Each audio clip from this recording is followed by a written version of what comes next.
데살로니가 전서 여러분 하면은 어떤 게 떠오르세요? 데살로니가 전서?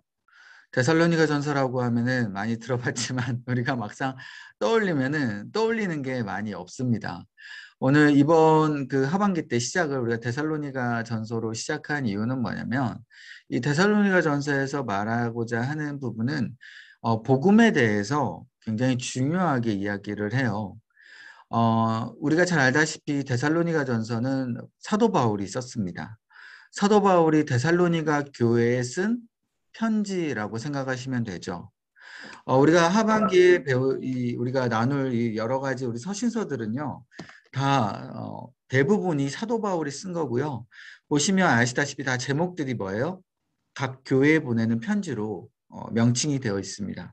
그래서 데살로니가 전서는 데살로니가 교회의 교인들에게 보내는 편지다라고 생각하시면 되겠죠. 어찌됐든지 간에 전서기 때문에 데살로니가 후서보다도 먼저 당연히 쓰여졌겠고요. 그렇기 때문에 바울이 가장 먼저 이야기했던 거는 복음에 대해서 먼저 중요성을 가지고 이 교인들에게 먼저 이야기를 했어요. 그렇기 때문에 오늘 제목은 복음의 온전함을 가져라 라는 제목으로 여러분과 말씀을 좀 나누려고 하는데요. 여러분들 우리 팬분들하고 다음 주에 나눌 때에는 또 오랜만에 만나셨기 때문에 비록 온라인이지만 각자 여름 가운데 또 방학 가운데 어떻게 지내셨는지 서로 기도 제목도 나누시고 서로 안부도 근황도 여쭤보시면서 먼저 좀 시작하시면 좋을 것 같고요. 들어가기 질문을 한번 보시죠. 인간관계, 습관, 삶의 방식, 여러 가지 우리의 삶의 여러 가지 분야들이 있지 않습니까? 이런 여러 가지 분야들 중에 내가 이런 거는 정말 참기 힘들다. 내가 이런 것은 조금 그냥 넘어갈 수 있는데 그냥 넘어가지 못하고 예를 들어 화를 낸다거나 아니면 나를 오히려 더 압박하면서 이거를 이루려고 한다거나 아니면 굉장히 내가 신경이 날카로워져서 이것만큼 내가 꼭 해야 된다. 약간 이런 부분들 혹시 있으시면 이야기를 해주시면 좋을 것 같아요.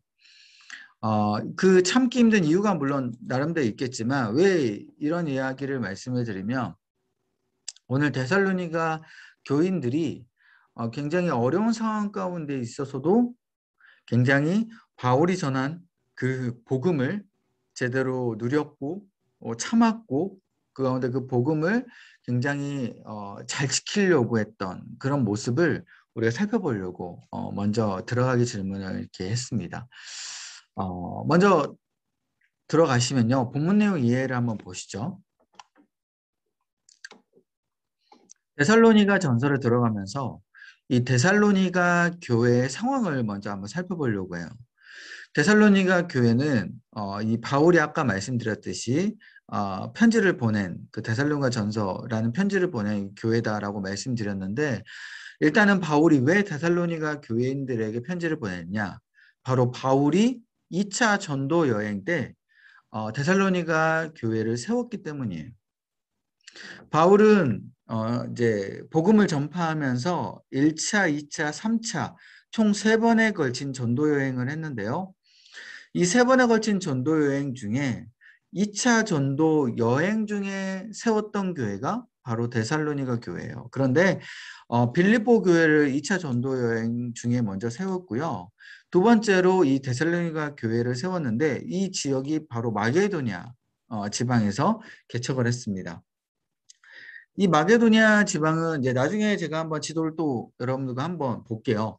그런데 이제 마게도냐가 항구 도시이기도 하고요. 이 마게도냐 이 지방 그 자체가 이 옆에 제가 적어놨지만 행정 수도였어요. 굉장히 중요한 도시였습니다. 뭐 우리나라로 따지자면 뭐 세종시 같은 그런 행정 수도로서 굉장하게 사람들이 많이 붐비였던 곳이고 그만큼 핵심 시설들과 핵심의 사람들이 많이 오갔던 도시였어요. 여기 보시면 로마에서 아시아까지 연결했던 그런 상업 중심지이기도 했고요. 그리고 무역항을 가지고 있었기 때문에 우리나라 뭐 부산과 같은 그런 많은 그런 그 물자들이 오가는 그러한 발전할 수밖에 없는 도시였죠. 이러한 이점으로 인하여서 헬라인, 유대인, 그리고 사마리아, 로마인 여러 이방인들이 이곳에 모여서 섞여 살고 있었던 그런 상황이었습니다. 여러 사람들이 섞여 살고 있으면 여러분들 어떠한 상황이 올까요? 일단 문화가 다르죠. 그리고 언어도 다르겠죠. 그리고 자신들이 섬기고 있던 신들도 다릅니다. 그러한 상황 가운데 이 믿음이 좋았던 바울은 이러한 사람들을 바라보면서 어떤 마음을 가졌을까요? 아, 이거는 선교의 요충지이다 라고 생각할 수밖에 없는 겁니다. 믿음이 좋기 때문에 보통 이방인들이나 막 뭐 다른 신을 섬기고 나와 같지 않는 사람들을 만났을 때에 굉장히 복음을 전해야 되는 그 수단으로 바라봤고요. 그 대상으로 바라봤고 이거는 정말 하나님께서 나에게 주신 기회로 바라봤다라는 거예요, 바울은. 여러분, 이거 자체만으로도 바울이 얼마나 믿음이 좋은지를 우리가 알 수 있죠. 왜냐하면 우리가 보통 그러지 않습니까? 이렇게 믿지 않는 사람들보다는 믿는 사람들을 주로 많이 만나는 그런 상황이 많이 오게 돼요. 물론 뭐 직업상으로 뭐 여러 하나님을 믿지 않는 사람들을 더 많이 만나는 분들도 계시겠지만 특히 어찌됐든 간에 저 같은 경우만 봐도요. 저는 진짜 안 믿는 사람들을 만나기에는 기회가 한정적이거든요. 그러니까 어, 저만 그런지 모르겠는데 믿지 않는 사람들을 이렇게 접하다 보면요, 저는 은근히 조금 이렇게 긴장이 돼요. 음. 어떻게 이분들을 이렇게 복음을 전해야 될까? 그리고 어떻게 더 관계를 쌓아야 되고 이분들이 어떻게 나를 바라볼까라는 그런 생각들이 주로 많이 이제 생각이 들기 때문에 아싸 좋다. 뭐 뭔가 이분들에게 복음을 전할 수 있는 기회구나라고 막 더 좋아하기보다는 걱정과 두려움이 조금 더 앞선다라는 것이죠. 그런데 바울은 이분들을 바라보면서 이 데살로니가 교회를 이제 세울 때에 이런 여러 가지 이방인들 만나면서 이거는 정말 하나님께서 주신 기회구나라고 생각하면서 더 설레면서 더 마음 가운데 더 기뻐했다라는 거예요. 그래서 복음을 더 열심히 전했고요. 그 가운데 데살로니가 교회를 세워가지고 막 사람들에게 열심히 복음 전파하면서 오게끔 했어요, 교회를. 다행히 그리고 하나님께서 축복을 주셔서 인도를 하셔서 그 가운데 많은 이방인들뿐만 아니라 그 가운데 사람들이 몰려와서 교회가 부흥이 됐죠. 물론 데살로니가 교회를 얼마만큼 시켰고 데살로니가 교회에 얼마만큼 있었는지는 성경 말씀에 나오진 않지만 대략 한 1년 정도 있지 않았나, 6개월에서 1년 정도 있지 않았나라고 많이들 이야기를 합니다. 그러니까 1년 정도 있다라는 거는 짧은 시간이긴 하죠. 물론 긴 시간처럼 보일 수 있겠지만 뭐 제가 여러분들과 1년만 있다가 다시 다른 교회로 갔다라고 생각한다면 짧게 느껴지지 않습니까? 그만큼 바울은 개척을 했는데 약간 좀 짧은 느낌으로 개척을 했는데도 불구하고 성도들이 많이 와서 이 바울에 대한 복음을 들었다라는 것이죠. 근데 문제는 뭐냐? 이때 상황 가운데 이 바울을 시기하던 사람들이 굉장히 많았어요. 유대인들도 있었다고 말씀드렸죠, 아까. 여러분, 이 유대인들은 어떤 사람입니까? 구약 성경부터 하나님의 율법을 가장 중요시하게 생각하고 예수님을 믿기보다는 하나님에 대한 율법만으로 더 중요시하게 생각하는 그런 사람들이잖아요. 그런 사람들이 역사를 잘 알고 또 율법을 잘 알기 때문에 갑자기 어느 순간 사도 바울이 툭 튀어나와가지고 예수님을 믿어라고 복음을 전하고 갑자기 막 구약 성경에 대해서 막 뭐 말씀도 가르치고 막 이러면 사도 바울을 좋아하겠습니까? 당연히 안 좋아하죠. 특별히 이 유대인들은 사도 바울이 어떤 사람인지를 너무나도 뼈저리게 잘 알고 있었던 사람들이에요. 사도 바울이 어떤 사람이죠? 예수님을 믿는다고 지금 이야기하지만 예수님이 처음 이 땅에 오셔가지고 공생의 사역을 했을 때 바울이 어땠어요? 이후에 예수님을 믿는 사람들을 핍박했잖아요. 그죠? 예수님의 제자들을 가둬두려고 하고 감옥에 가둬두려고 했던 그런 사람이 바로 사도 바울이지 않습니까? 그런 사도 바울의 행적을 다 알았기 때문에 이 유대인들은 사도 바울이 전한 그 복음에 대해서 공격하고요. 특별히 뭘 공격하냐? 이 사도 바울의 사도권을 가지고 공격을 해요. 사도권에 대해서 공격을 했다라는 건 뭐예요? 너가 과연 정말 예수님의 사도가 될 자격이 있냐? 그런 질문을 지금 하는 것이죠. 왜냐? 예수님의 제자들은 다 예수님의 살아계셨을 때 예수님을 따랐던 사람들이고 제자들이고, 더더구나 예수님이 했던 그 모든 것들을 다 처음부터 예수님의 충성 봉사했던 제자들인데, 지금 사도 바울은 여러분들이 잘 알다시피 어때요? 그 전부터 예수님을 따르지도 않았고, 그리고 예수님이 승천하시고 난 이후에 오히려 예수님을 따랐던 사람들을 오히려 핍박했던 사람들이기 때문에 당연히 사도권을 가지고 공격을 했다라는 거예요. 너가 어떻게 감히 예수님의 사도가 될 수 있냐, 제자가 될 수 있냐라고 공격을 했던 것이죠. 그래서 중요한 건 이 사도 바울은 쫓겨나듯이 이 데살로니가 교회에서 쫓겨났어야만 했습니다. 그래서 자신이 개척을 했지만 그 안에 있던 교인들로부터 인정을 받지 못하고 쫓겨났어요. 그런데 왜 그 이후에 바울이 나오자 바울이 전한 그 복음을 더욱더 유대인들이 막 계속 공격을 하고 그 안에 교인들이 바울이 전한 복음을 믿지 않도록 선동을 했죠.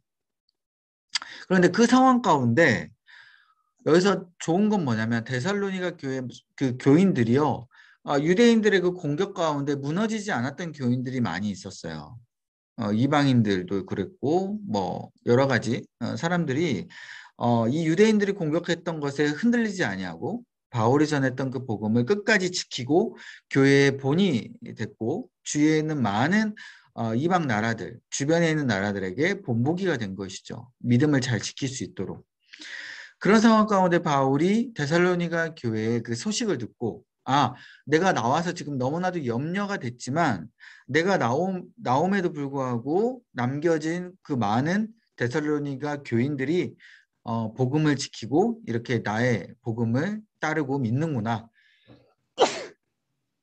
그렇게 이제 소식을 듣고 데살로니가 교인들을 칭찬하고 그들이 어떻게 믿음의 본보기가 됐는지에 대해서, 그래서 그 복음을 너희들 얼마나 잘 지켰는지에 대해서 오늘 데살로니가 전서를 쓰게 되면서 먼저 데살로니가 전서의 그 문을 열게 되는 것이죠.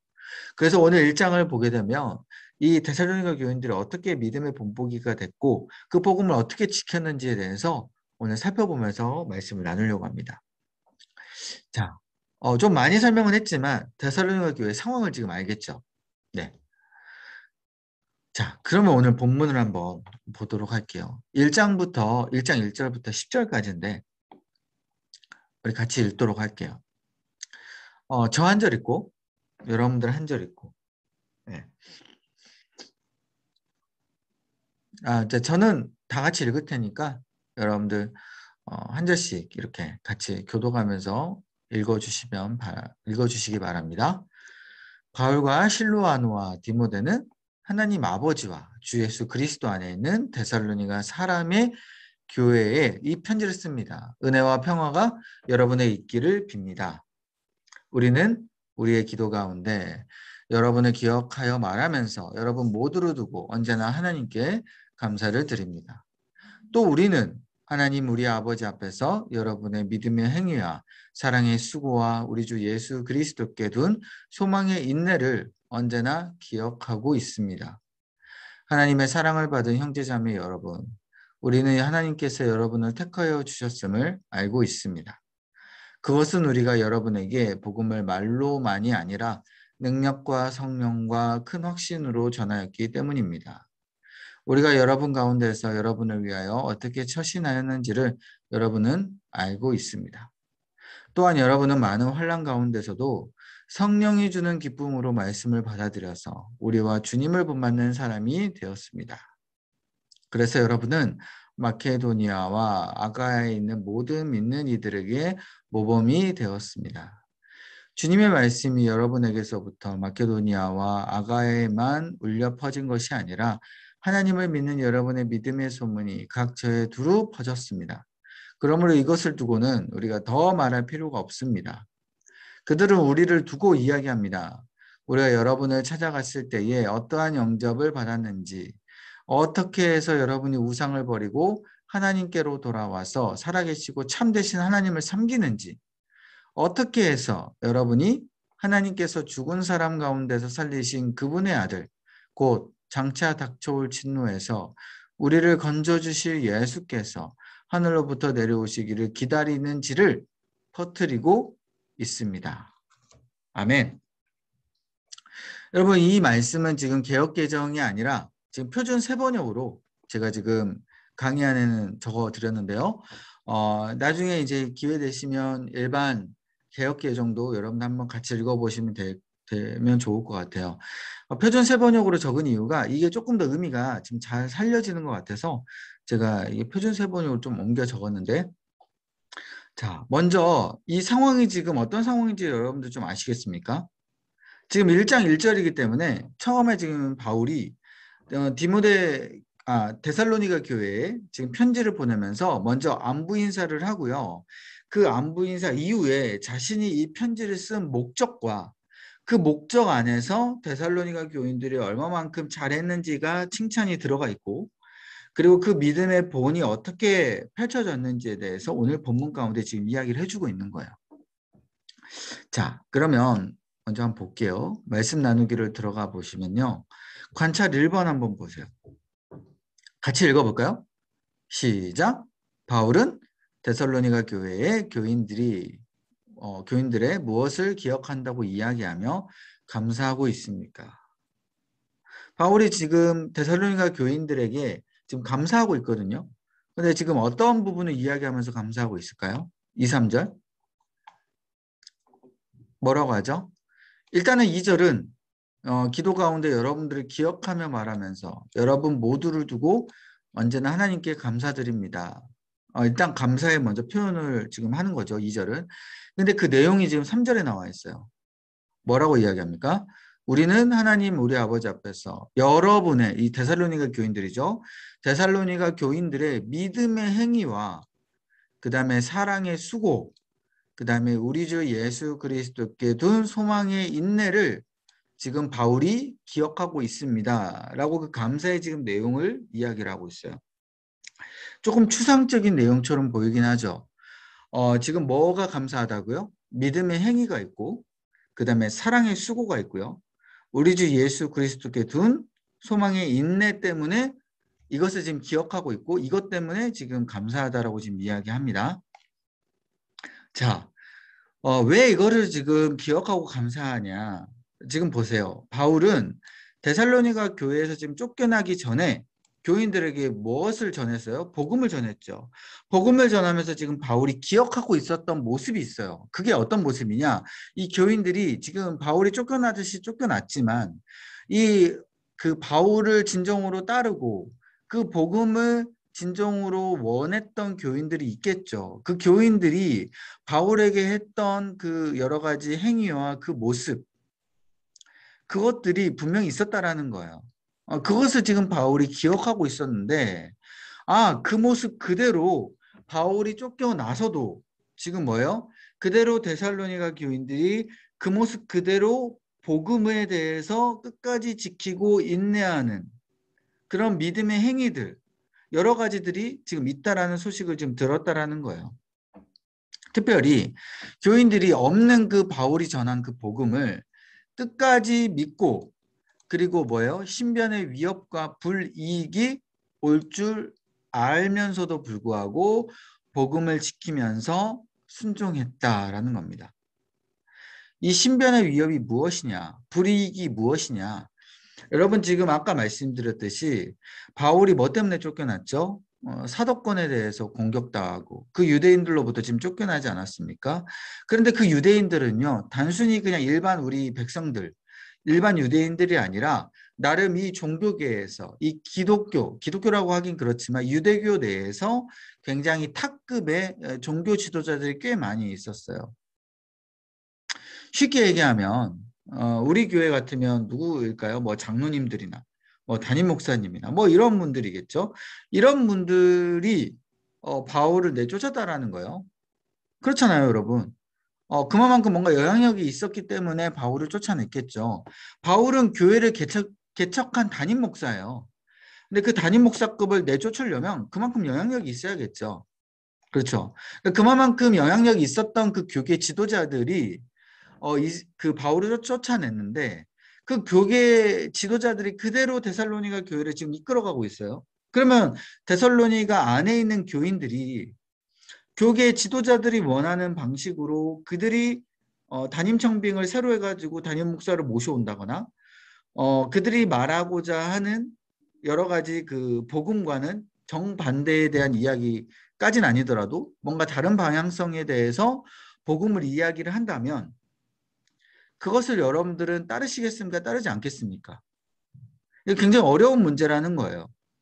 어쩌면 내가 교회를 옮겨야 되는 이야기이기도 하고요. 더 나아가서 내가 교회 안에 있으면서 바울이 전한 복음을 나는 끝까지 지키겠다. 시위 농성을 하고 거기 안에서 끝까지 붙어 있으면 어떻게 되는 거예요? 왕따가 되는 것. 그 이상을 넘어서 교회 안에서 내가 발 붙이기도 어려운 상황이 될 수 있다는 거예요. 근데 이거는 단순히 지금 현재 상황과 비교할 수는 없어요. 이때 상황에서는 거의 이 약간 진짜 퇴출, 그리고 거의 이 출교, 거의 그 정도 수준으로 이 백성들을 그렇게 핍박할 수 있는 상황이었기 때문에 그냥 쉽게 나는 교회 옮기면 되지. 그렇게 생각할 만한 그런 간단한 문제는 아니다라는 것이죠. 그런 상황 가운데 있어서도 데살로니가 교인들이 복음을 지켰다라는 거예요. 바울이 전한 복음을. 그러니 바울이 이 소식을 들었을 때에 어떤 마음이었을까요? 굉장히 기뻐했겠죠. 아, 정말 상황과 환경에 의해서 너희들이 이 복음을 버리지 아니하고 끝까지 복음을 지키려고 하는 그러한 노력이 있었구나 라는 것을 이 바울이 알았던 거예요. 그래서 너무나도 기뻐했다라는 것이죠. 그래서 그 중에 이제 이 세 가지가 이 교인들이 보여줬던 게 이 믿음의 행위, 그리고 사랑의 수고, 이 소망의 인내라는 건데 이 세 가지가 그러면 도대체 무엇일까?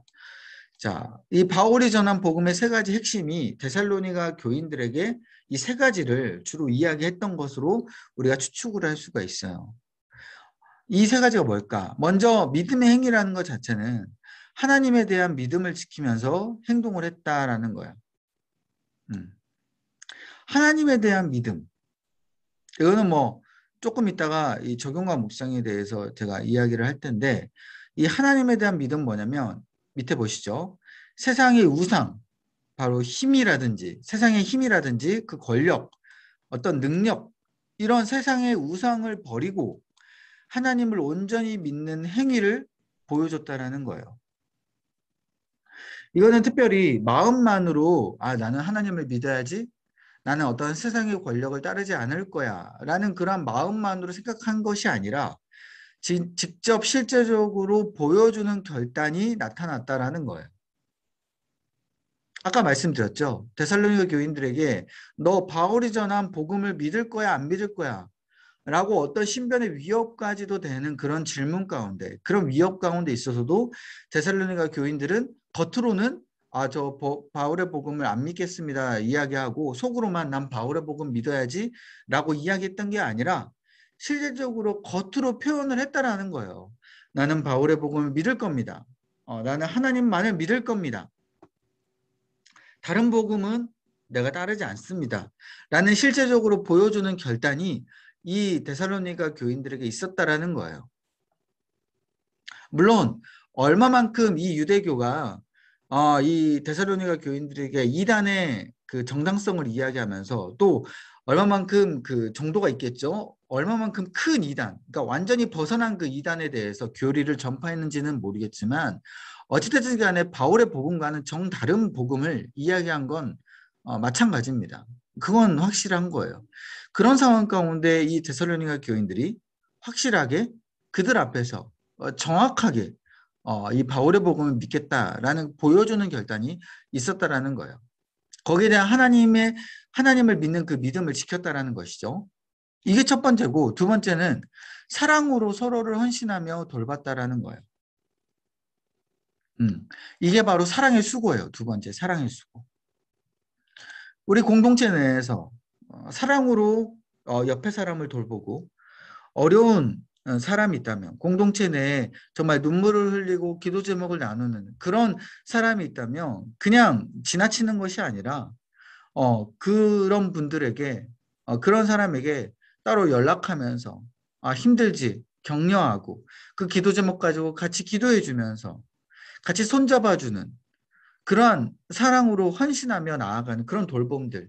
그게 데살로니가 교인들에게 있었다라는 거예요. 옆에 있는 사람들에게 그런 헌신과 돌봄이 같이 있었기 때문에 공동체성이 굉장히 견고했겠죠. 그렇죠? 이런 공동체성이 없으면 내가 지금 안산교회를 다니고 있는지, 내가 21교구 소속인지, 내가 이 팸에 진짜 속해져 있는 건지, 내가 이 지역에 속해져 있는 건지, 그런 생각들이 많이 든다라는 거예요. 굳이 내가 온라인 예배만 드릴 거라면 이 공동체성이 없이 그냥 다른 사람들이 나를 그냥 뭐 알든지 말든지 그냥 어쩔 수 없이 내가 다닌다라면 굳이 뭐 하려고 교회에 등록할 필요가 있을까요? 그죠? 온라인 예배를 드리는 이 시대에 유튜브 가운데 수많은 그냥 교회 예배 그냥 아무나 내가 들어가서 예배 드리면 되겠죠. 그런 상황 가운데 사랑으로 헌신하며 돌보는 그 데살로니가 교인들의 그 모습이 있었다라는 거예요. 그것을 바울이 이 복음의 핵심으로 세 가지 핵심 중에 하나로 전파했다라는 것이죠. 제가 얼마 전에 우리 성도님 한 분을 내가 신방하면서 이 성도님이 요새 누군지는 말씀 못 드리지만 요새 그런 마음이 많이 든대요. 내가 주위에 있는 그런 사람들을 내가 생각하는 마음, 하나님께서 계속 주신다라는 거예요. 그래서 계속 괜히 그냥 지나칠 수 있음에도 불구하고 기도 제목 내거나 그런 마음이 안 좋은 그런 부분들을 보면 지나칠 수 없고 그런 마음 가운데 기도가 되고 또 돌봐줘야겠다 또 다가가줘야겠다는 생각이 든다라는 우리 성도님의 그 신방을 제가 들으면서 마음에 너무나도 훈훈해졌어요. 이게 바로 정말 공동체성이지 않나. 이게 바로 우리가 행해야 될 이런 온라인 시대 가운데 언택트 이 시대 가운데 우리가 정말 비록 잘 만나진 못하더라도 우리가 직접 일부러 전화라도 한 통 더 하고 찾아가 주는 그러한 마음이 헌신이 필요하지 않나라는 생각이 좀 들게 됐어요. 그 다음에 세 번째, 이 바울이 전했던 데살로니가 교인들에게 전했던 세 번째는 뭐냐면 이 소망의 인내라는 거예요. 우리가 알다시피 이 소망의 인내는 뭐예요? 소망을 가지면서 인내하는 겁니다. 말 그대로. 우리가 보통 인내한다고 하면은 어떻습니까? 그냥 힘들고 끝나잖아요. 그래, 난 버텨야 돼. 난 무조건 참아야 돼. 머리로는 알고 있지만 너무 힘들면서 우리가 인내를 해요. 근데 데살로니가 교인들은요, 소망을 가지면서 인내했다라는 거예요. 그러니까 단순히 참은 게 아니라 바울이 전한 이 복음의 핵심 중에 이 소망과 인내가 같이 들어갔다라는 거예요. 하나님께 소망을 두는 거. 그냥 단순히 참는 게 아니라 어떤 소망이에요? 이 세 번째 보면 적용과 묵상의 세 번째 뭐라고요? 예수님을 붙잡으며 구원을 기다리는 그 소망을 가지고 인내를 한 거예요. 아무런 소망 없이 그래 내가 하나님 구원을 내가 기다려봐야 하나님은 나를 뭐 과연 구원해 주실까? 그냥 나는 하나님을 믿어야 되기 때문에 그냥 어쩔 수 없이 그냥 버텨야 되겠다. 그런 마음이 아니라 그래 하나님은 분명히 나를 구원해 주실 거야. 우리 공동체 가운데 역사해 주시고 나의 삶 가운데 분명히 이 복음을 지키면 하나님께서 나와 함께하여 주실 거야. 라는 그 소망이 이 데살로니가 교인들에게 있었다라는 거예요. 바울이 이 소망의 인내를 교인들에게 이야기를 한 것이죠. 그래서 이 데살로니가 교회 교인들이 이런 여러 가지 환난과 유혹 속에도 이 세 가지를 지키면서 마게도니아 지방 그리고 더 많은 사람들에게 소문을 퍼져나가게끔 하는 그 믿음의 본이 된 것이죠. 여러분 9절 10절 한번 보세요. 얼마만큼 이들의 소문이 퍼졌나? 그들은 우리를 두고 이야기합니다. 여기서 말한 그들이 앞에서 8절에 이야기한 이 마게도니아 그리고 아가야 그리고 더 나아가서 각처에 두루 퍼졌다.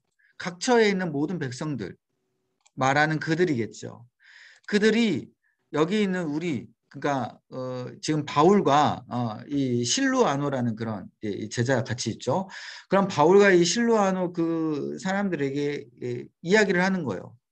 칭찬을 하는 것이죠. 바울 목사님, 바울 선교사님, 선교사님이 그 전도여행 다니다가 세웠던 그 데살로니가 교인들, 대단하대요. 그 교인들이 얼마만큼 믿음을 잘 지켰는지, 소문이 그냥 쩍났어요. 하면서 이야기를 해주는 거예요, 그들이. 뭐라고 이야기하는 거예요, 지금? 여러분을 찾아갔을 때 어떠한 영접을 받았는지. 여기서 여러분을 찾아간 사람들은 누굴까요? 각 지방에서 막 찾아간 사람들이겠죠. 막 이방인들이 찾아오고 막 사람들이 찾아온 거예요. 데살로니가 교회 교인들에게.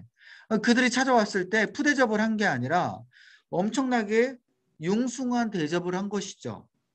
아까 말한 이 사랑의 수고를 한 거예요. 새신자가 왔을 때, 그리고 지나가는 나그네가 들렸을 때 어떻게 한 겁니까? 사랑의 수고로서 엄청나게 섬긴 것이죠. 이러한 소문이 먼저 펼쳤고요. 또 어떻게 해서 여러분이 우상을 버리고 하나님께로 돌아와서 살아계시고 참되신 하나님을 섬기는지, 이거는 믿음의 행위겠죠. 하나님을 얼마만큼 우상을 버리고 하나님을 잘 섬겼는지에 대해서 그걸 지나가는 사람들이 본 거예요. 또 잠깐 찾아온 사람들이 보게 된 거예요. 그렇게 믿음을 잘 지켰던 그 믿음의 행위들이 퍼져나간 것이죠. 소문이. 저는 여러분들과 제가 이런 소문이 펼쳐졌으면 좋겠어요. 정말 이게 정말 바라는 기도 제목들 중에 하나입니다. 이거는 조금 이렇게 안 좋은 이야기가 아니라 저는 정말 이렇게 좋은 이야기라고 생각하는데, 많은 우리 교회의 많은 분들이 우리 21교구를 주목하고 계세요. 왜 주목하냐? 21교구가 과연 일반 교구로 올라갔을 때 과연 잘 섬길 것인가? 잘 섬기지 않을 것인가? 주목하고 계세요. 물론 이것을 부담을 느낄 수도 있겠죠. 저 같은 경우는 목회자이기 때문에 느끼기도 합니다. 그런데 저는 오히려 더 기대로 저는 생각이 들어요. 왜냐, 지금 여러분들이 이 11교구 안에서 행해 주시는 여러 가지 믿음의 행위들, 정말 주일날 오후 2시 반에 이렇게 같이 모여서 정말 섬기려고 하고 말씀을 들으려고 하는 모습들, 각 여러 가지 양육뿐만 아니라 말씀을 또 읽으려고 하고 또 기도의 자리로 사모하고, 물론 여러분들 내에서는 부끄러운 마음이 들 수도 있고, 나는 여러 가지 부족해, 신앙에 나는 연륜이 너무 부족하고 나는 여러 가지 연약해 라고 생각할 수 있겠지만, 저는 여러분들의 상황을 다 그래도 어느 정도 알기 때문에 여러분들이 이 어려운 상황 가운데 있어서도 끝까지 믿음의 행위를 지키려고 하는 이 모습 가운데 오히려 저는 기대를 가져요. 왜냐, 이 젊은 세대에서 또 아이들 자녀를 키우는 이 상황에서 이렇게 믿음을 지키는 건 쉽지 않다라는 것, 저도 잘 알기 때문입니다. 그런 상황 가운데 교회의 이 관심 가운데 저는 분명하게 이 교회 관심을 뛰어넘어서 여러분들이 더 잘하고 믿음을 지키리라 저는 믿어요. 특별히 어제 우리 장모실 꾸미면서요, 더 많은 분들이 오시기를 소망했지만 방역 지침과 또 어제 우리 점심을 시켜서 먹었거든요. 인원수 제한 때문에 밖에 나갈 수가 없어요. 안에서 우리 시켜서 먹었는데 군데군데 뛰어 앉아서 먹을 만큼 우리 성도분들이 열심히 와서 참여해 주셔서 너무나도 감사했습니다. 담임 목사님도 보셔서 칭찬하신 거예요. 이런 그 소문들이 우리 교회에 물론 지금 당장 퍼지지 않을지는 모르겠지만 저는 퍼지리라고 저는 생각하고 다 나중에는 알 거라고 저는 믿어요. 그러니까 이런 그 믿음의 행위들이 우리 가운데 더 풍성하게 저는 임할 줄 믿습니다. 저와 여러분들이 이렇게 되기를 간절히 소망해요. 네. 전혀 동감 안 하시고 비웃으시는 표정이신 것 같은데 아무튼 그리고 세 번째는 뭐냐? 어떤 소문이 퍼졌냐? 우리를 건져주실 예수께서 하늘로부터 내려오시는 것, 기다리는 것이 정말 이게 마음에 품었다라는 거예요. 소망을 품었다라는 것이죠. 예수님이 이 땅 가운데 오시는 것, 그래서 구원해 주시기를 바라는 그 소망의 인내가 정말 이 교인들에게 있고 그것이 바로 퍼졌다라는 것이죠. 여러분들 상황 가운데 있어서도 저는 이 소망의 인내도 정말 풍성히 임하기를 간절히 바랍니다. 그냥 저는 이 말씀을 준비하면서도 제가 그런 거를 많이 느꼈어요. 아, 내가 저부터도 그냥 많이 버티는 부분이 많이 있구나. 어쩌면 하나님 앞에 이런 과연 소망이 있었나. 인내를 하면서도 정말 이거 간절히 바라는 그런 소망들이 내 속에서부터 그게 많이 있었나라고 생각했을 때 좀 부끄러운 부분도 있었어요. 우리가 이 소망이 같이 플러스 되는 그런 인내가 있기를 간절히 소망합니다. 간절히 기도합니다. 여러분들 이 소망이 있었을 때에 우리가 힘을 얻을 수 있는 거야. 다시 한번 동기부여가 되는 것이고 다시 한번 진짜 있는 이 자리 가운데 우리가 버틸 수 있는 것이죠. 그래서 하나님이 이러한 세 가지의 그 모습을 통하여서 데살로니가 교인들의 모습을 보고 그들을 사랑하시고 택하셨다라고 하지 않아요. 좀 반전이죠. 우리 가운데 믿음의 행위와 또 사랑의 섬김과 또 인내의 소망이 있었을 때 하나님이 우리를 택하시고 그래 잘하였다 충성된 종아 너는 내 사랑하는 아들 딸이다 라고 이야기해 줄 우리가 기대를 했지만 하나님께서는요 이들의 행위와 모습을 보고 택했다라고 말씀하신 게 아니라 그 전부터 먼저 주권적으로 그들을 사랑하시고 택하였다라고 이야기를 해요. 이게 우리에게는 은혜다라는 것이죠. 자, 보세요. 4절. 제가 강조하고 밑줄 치진 않았지만 4절에 뭐라고 나오죠? 여러분, 우리는 하나님께서 여러분을 택하여 주셨음을 분명히 알고 있다라고 고백을 해요. 이게 바울이 그냥 한 말이 아니에요. 그냥 지나가는 말로 그냥 인사치레로 여러분들 하나님께서 사랑하십니다.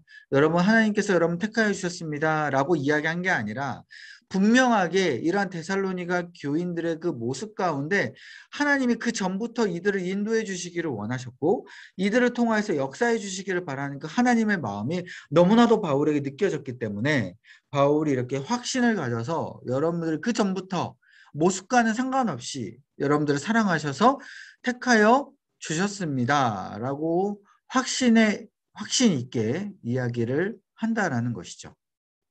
여러분 이게 바로 우리에게 은혜라는 거예요.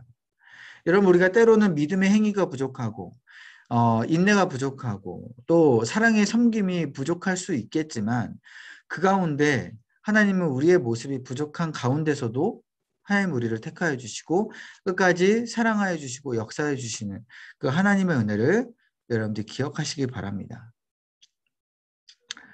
자, 그래서 나눔을 한번 보세요. 우리의 삶 가운데 바로 믿음, 소망, 사랑 이 세 가지 중에 무엇이 부족합니까? 나의 모습과는 상관없이 하나님이 우리를 먼저 택하여 주셨다는 사실에 여러분들 또한 감격하십니까? 라는 질문 가운데 여러분들이 한번 나눠주시면 좋을 것 같고요. 이거는 이 두 번째 질문은 뭐 여러분들을 막 부끄럽게 하려고 만든 질문이 아니라 우리가 이 그 감격에 대한 그 부분이 여러분들 안에 분명히 있어요. 그런데 우리가 무엇에 지금 눌려져 있는가? 그죠? 나에게 믿음의 행위가 없구나. 나에게는 사랑의 수고가 없구나. 나는 소망의 인내가 없구나. 라고 생각했을 때, 내가 부족하다라고 느꼈을 때, 우리가 하나님의 그 은혜에 대한 감격들이, 정말 하나님은 나에게 은혜를 주실까라는 그러한 확신이 저 밑에 깔려버리는 거예요. 그러니까 드러나지 않는 거죠.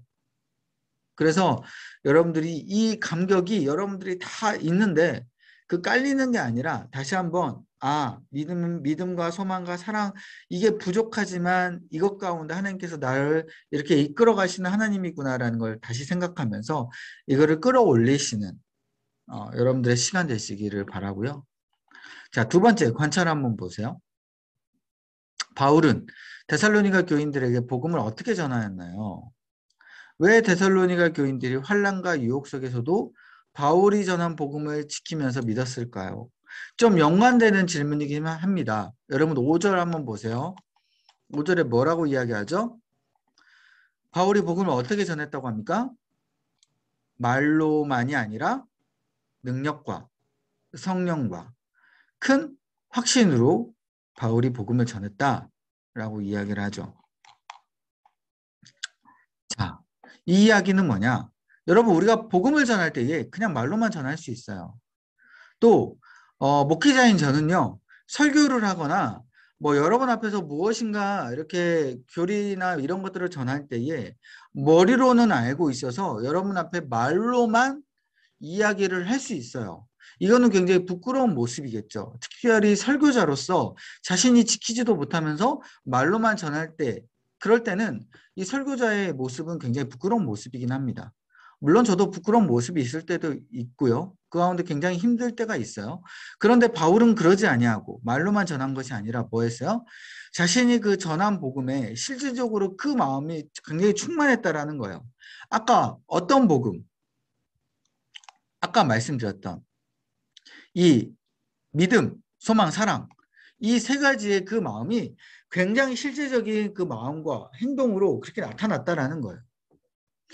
이 실질적으로 이것을 누렸기 때문에 바울이 이 세 가지 능력, 성령, 큰 확신으로 복음을 전할 수 있는 거예요. 여러분, 이게 무슨 말이냐? 특별히 제가 여러분들에게 설교를 할 때, 또 교인들 앞에서 뭔가 이런 어떤 말씀에 대해서 전할 때에 여러분 생각해 보세요. 제가 머리로만 알고 제가 이 복음에 대해서 실질적으로 그걸 느끼지 못하고요. 실질적으로 마음과 머리가 따로 놀아. 행동과 머리가 따로 논다고 한번 생각해 보세요. 이게 제 표정과요. 제 표정에도 다 드러나고 그리고 말하는 저에게도 확신이 없는 상황에서 이야기를 하고요. 그 가운데 말씀을 전하는 그 상황에서도 능력이 나타나지 않아요. 이거는 불변하지 않는 진리입니다. 특별히 설교자들이요.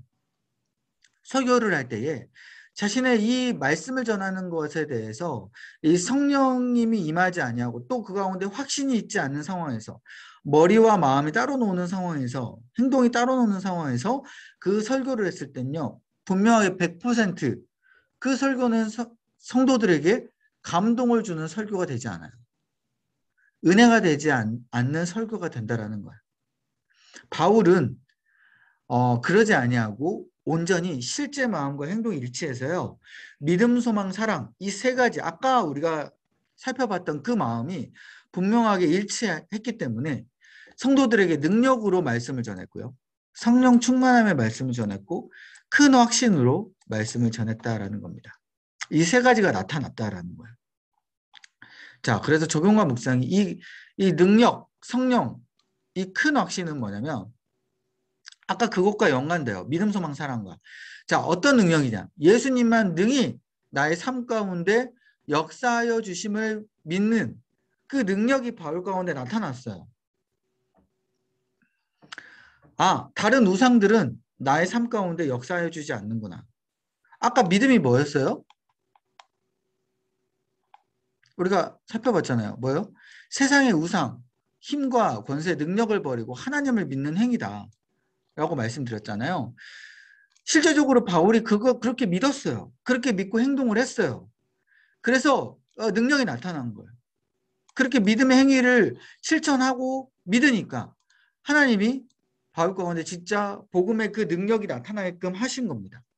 그 다음에 성령의 충만함이 나타났어요. 왜?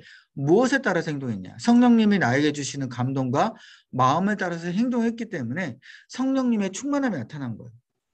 그래서 여러분 바로 이 사랑의 섬김이 나타난 겁니다. 여러분 사랑의 섬김이 그냥 할 수 있을까요? 아니에요. 성령님이 마음을 주시니까 할 수 있는 거예요. 성령님이 마음을 주시고 저 친구에게 직접 다가가라. 저 친구에게 다가가서 섬겨라. 라고 마음 주시고 말씀을 주시니까 섬길 수 있는 거예요. 여러분 내가 주위에 있는 그 사람들에게 기도 제목을 받잖아요. 때로는 제가 그 기도 제목을요. 그냥 넘겨버릴 수도 있어요. 기도 안 하고.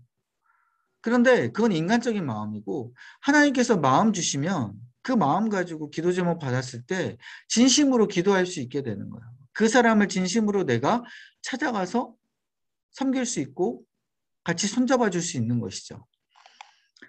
바로 성령님이 주시는 그 감동, 마음 따라서 행동할 수 있는 거예요. 그 성령 충만함이 이 바울에게 나타난 겁니다. 그 다음에 큰 확신. 이 복음을 진짜 제대로 온전히 내가 믿고 확신이 들었다. 그 어떤 확신이냐? 지금은 보이지 않을지라도 예수님께서 인도하시리라는 그 소망. 그런 큰 확신이 들었다라는 거예요. 바울이 이렇게 열심히 섬기고요. 열심히 믿음을 가졌지만 지금 당장은 이것이 보이지 않을지 몰라요. 내가 옆 사람을 열심히 내가 섬기고 기도하고 또 때로는 내가 이 믿음을 가지고 하나님 앞에 나아갔지만 현상은 그렇지 않고 너무나도 계속 어려운 상황이라면 그럼에도 불구하고 큰 확신이 나에게 있는 거예요. 복음 자체를 온전히 믿었을 때.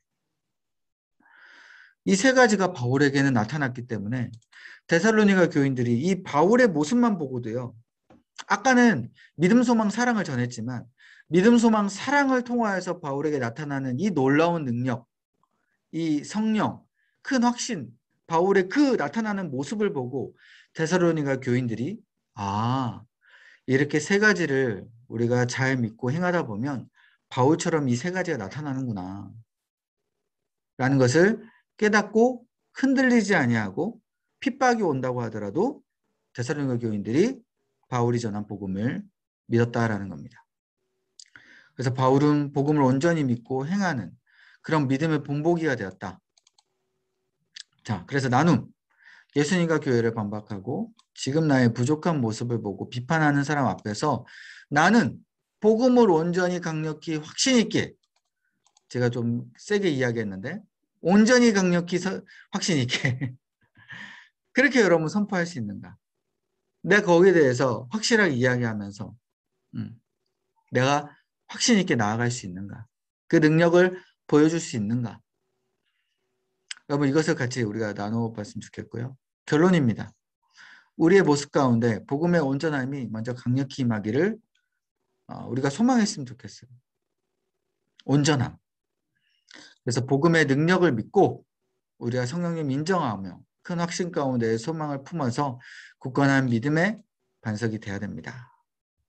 이후에 믿음의 행위, 사랑의 수고, 소망의 인내의 열매죠, 열매. 그 열매를 맺고 데살로니가 교인들처럼 선한 영향력을 주시기를 간절히 제가 여러분들 위해서 기도하고 여러분들도 저를 위해서 기도해 주시면 좋겠습니다. 우리의 모습이 때로는 부족하고 하나님은 주권적으로 우리를 택하셔서 역사하고 계시는 사실을 여러분들이 기억하시기를 간절히 바라겠습니다. 네. 아멘이십니까? 네. 기도하겠습니다. 하나님, 우리의 믿음의 행위가 있기를 소망합니다. 다른 우상을 버리고 오직 하나님만이 아버지 우리의 구세주 되시고 우리 구원자 되심을 기억하게 하셔서 아버지 하나님 앞에서 주시는 놀라운 그 구원의 은혜를 아버지 품고 그 열매를 맛보며 또 주위에 있는 사람들에게 아버지 큰 확신으로 당당하게 선포할 수 있는 우리의 믿음의 행위 될 수 있도록 주님 붙들어 주옵소서. 아버지 또한 우리가 사랑의 섬김이 있길 소망합니다.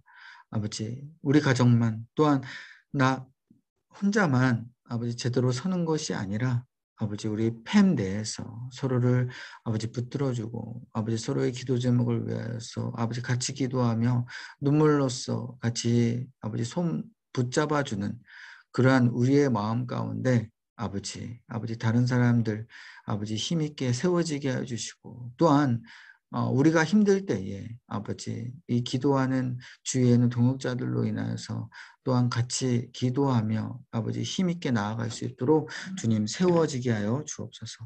또한 아버지 우리 가운데 소망의 인내가 있기를 소망합니다. 아버지 우리가 그냥 버티는 것이 아니라 그냥 인내하는 것이 아니라 아버지 확신을 가지고 주님만이 우리 가운데 온전히 아버지 구원해 주실 줄 믿습니다. 지금 당장 보이지 않을지언정 지금 당장 우리가 힘들지언정 온전히 주님께서 우리를 회복시켜 주시리라 믿습니다. 끝까지 소망을 붙들고 아버지 주님 앞에 나아갈 수 있도록 역사하여 주옵소서. 힘을 얻지 못하고 동기부여를 얻지 못하고 내가 왜 이렇게 열심히 해야 되는지에 대해서 아버지 정말 잃어버린 우리 모든 성도님들 또한 지쳐 있어서 더 이상 나아가기를 아버지 힘 없게 아버지 생각하는 우리 모든 성도님들 주님 직접 찾아와 주셔서 그 마음을 어루만져 주셔서 내가 너와 함께 있노라 말씀하여 주시는 그 음성 가운데 아버지 인내의 소망을 붙들고 나아갈 수 있도록 주님 인도하여 주옵소서. 또한 우리가 때론 연약할지라도 아버지 주님께서 미리 우리를 택하여 주시고 우리의 행위로서 사랑하시지 않는 우리가 행위만으로 주님께서 우리를 사랑하시지 않는 그런 모습 가운데 온전히 주님의 그 은혜를 붙들고 그 사랑을 붙들고 다시 힘있게 나아가는 우리의 모습 되게 하여 주옵소서. 이 모든 시간들도 주님 함께해 줄 믿사오며 예수님의 이름으로 간절히 기도하옵나이다. 아멘.